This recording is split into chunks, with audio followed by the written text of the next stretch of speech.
Hello! Today we're going to be making chili. This is a very basic chili recipe, so you can adjust it however you like. We start with 2 pounds of lean, 80% lean, 20% fat ground beef. I find if you go any leaner, like a 90-10, it can be a little dry. So 80-20 is my preferred choice. We have half a cup of water. You can substitute half a cup of beer if you'd like, or chicken broth or beef broth, but I'm going to stick with water for today. I've got 6 cloves of garlic. I've got a large onion that we're going to dice. We've got a 6-ounce can of tomato paste. This one has no salt added. It's because I like to add my own salt. I have 2 cans of Rotel, which are diced tomatoes with green chilies. If you can't find Rotel in your store, just get diced tomatoes. These are 10-ounce cans, so you're going to need 2 10-ounce cans of diced tomatoes. And then you can add 2 4-ounce cans of diced chilies. But we have Rotel where I live, so I don't have to do that. Now, I can also add extra green chilies if I would like. And then for our seasonings, we've got chili powder. We're going to use 2 teaspoons of chili powder, 2 teaspoons of ground ancho chili, a teaspoon of cumin, and I'm going to put parsley flakes in here. And you'll notice that I'm using dry parsley because there's really no need for the amount of time that I'm cooking. I don't need to put fresh parsley in here. Dried, you end up using a bit less because the flavor is more concentrated. Now, as I said, this is a very basic recipe. You'll notice there are no beans. You can add a can of pinto beans if you'd like. I prefer to just have it plain. I do make it with beans from time to time, but this time it's just going to be a plain chili. So let's get started. Okay, so we've put our ground beef to brown. And it's almost ready, so I'm going to get our onion chopped. I'm going to dice our onion, and we're going to look for that root end, cut right down the middle, move all of our scraps to the side, take off the skin,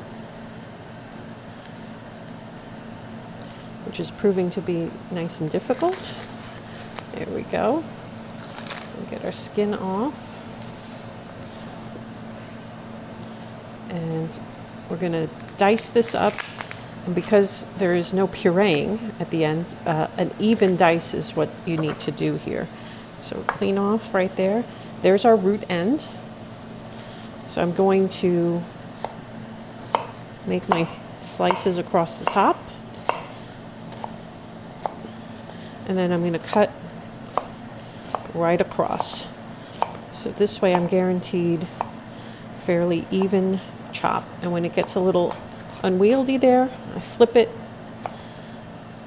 get a couple little pieces there, and I'm going to save this root end along with all of these scraps, and that's going to go in my vegetable scrap for my chicken broth. Ooh, those onions are strong. All right, so root end goes to the back.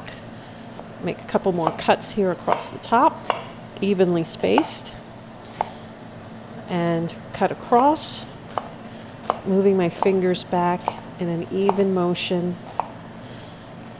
And when I get to this last part, I flip it down so I don't have a problem. Cut across, cut a couple of the sides off, make sure I don't have any really big pieces, and we're good to go. Save that root end for our vegetables that are going to go in our chicken broth. So we're going to take all of this and put it into our beef.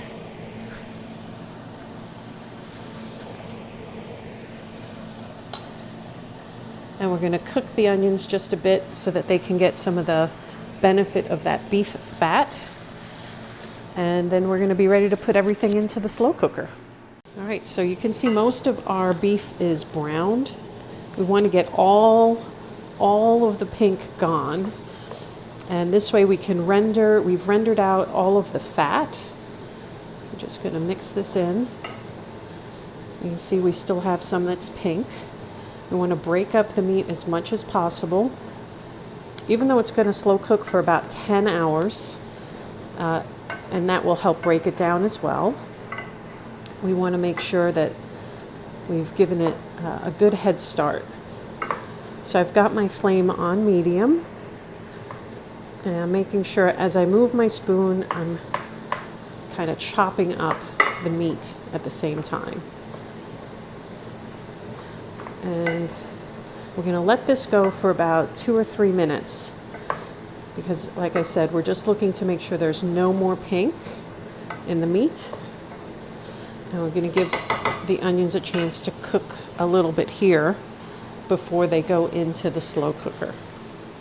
So now our beef is browned.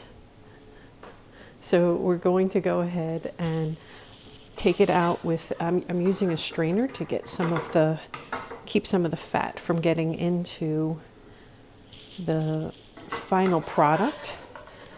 There'll be plenty of fat in there. I'm just trying to get some of the excess out. So get all of that in here.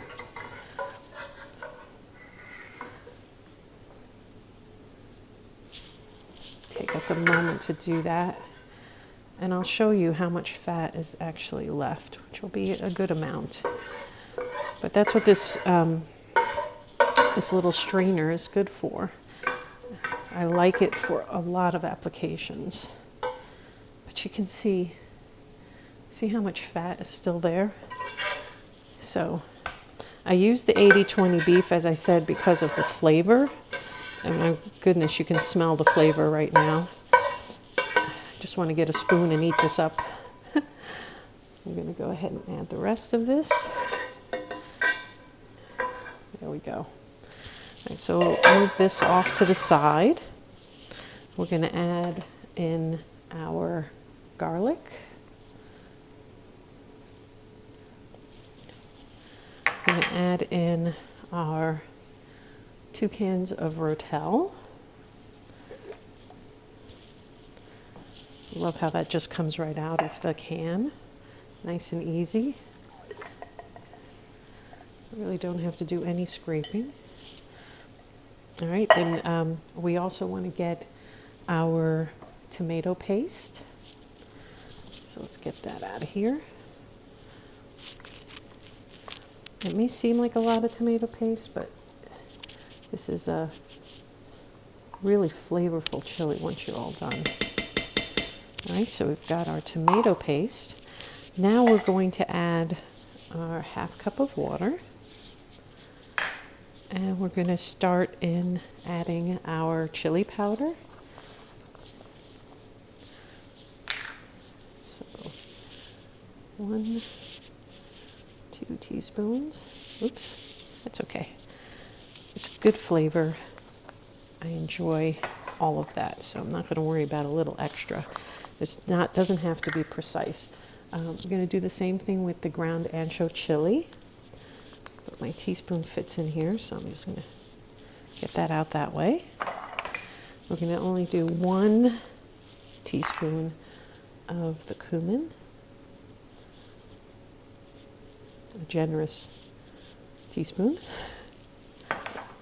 And I'm going to put in like 2 or 3 teaspoons of the parsley itself.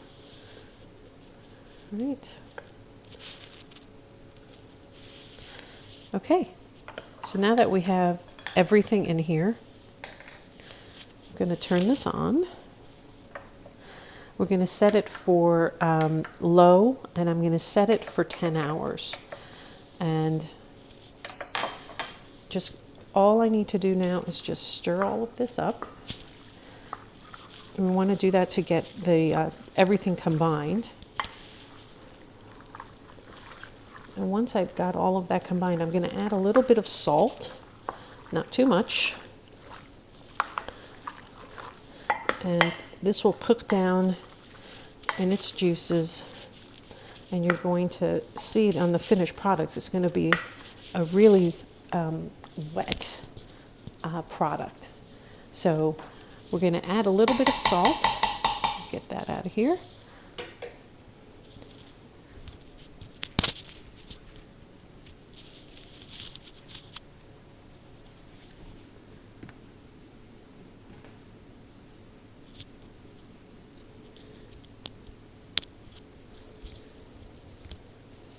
Just a little bit of salt. And we can adjust the seasonings again at the end. And all we need to do now is cover this up and come back to it in 10 hours. All right, our chili is ready. So we're gonna go ahead and put it in our plate. All right, so we've got, I use a ladle and I just kind of stir everything up a little bit. Get my plate. Make a little bit of a mess, but that's all right.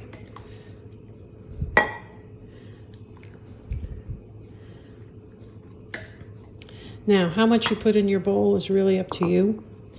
Let's get rid of that little smudge. But I like to actually leave that rest of the fat that you see on top. It gives a nice mouthfeel, but I top mine with some shredded cheese. You can top it however you like. You can put diced onions on here if you want to have like that fresh, crunchy onion. I also put some chopped tomatoes.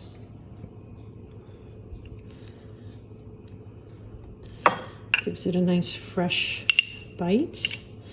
And you can add sour cream. You can add avocados. You can add whatever you like. So I serve it without a spoon usually, and I use the little scoops to pick it up, but you can serve it with a spoon. You can serve it with whatever else you'd like to have on there. If you're dairy free, you can leave off the sour cream. I'm going dairy free today, and there you have it. Easy, slow cooker chili, available within 10 hours. So by the time you get home from work, you've got great chili, and that's delicious.